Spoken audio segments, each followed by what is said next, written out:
হে মুসলমান ভাই ও বোনেরা, তোমরা যদি মনে থেকে সৎ হও, ভালো মানুষ হও, তাহলে মহান আল্লাহ তাআলা খুশি হন এবং মানুষও তোমাদের ভালো বলবে। আর যদি তুমি মনে থেকে অসৎ হও, বাইরে মানুষের সাথে ভালো ব্যবহার করো, কোনো এক সময় তোমার এই মনের অসৎতা মানুষের সামনে বেরিয়ে আসবে।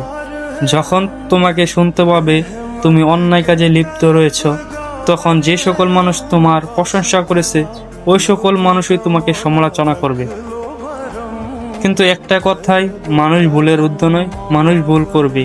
কিন্তু মহান আল্লাহ তাআলা বলেছেন, তোমরা ভুল করবে, ভুল করার পর তওবা করে আমার কাছে চলে আসো, আমার ইবাদত করো, তওবা করো, আমার কাছে ক্ষমা চাও, নিশ্চয় আমি তোমাদের ক্ষমা করে দেব।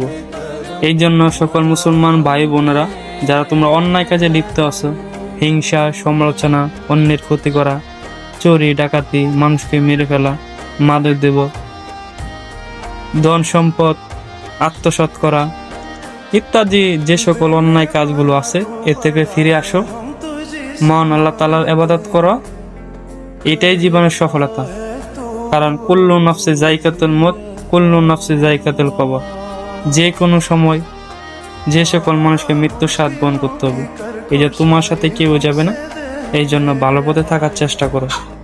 কারণ ভালো মানুষ দুনিয়া তোলা, আখিরা তোলা। এমন জীবন করিবে গঠন, হাসিবে তুমি, কাঁদিবে ভুবন। এমন জীবন করিও না গঠন, কাঁদিবে তুমি, হাসিবে ভুবন। ধন্যবাদ।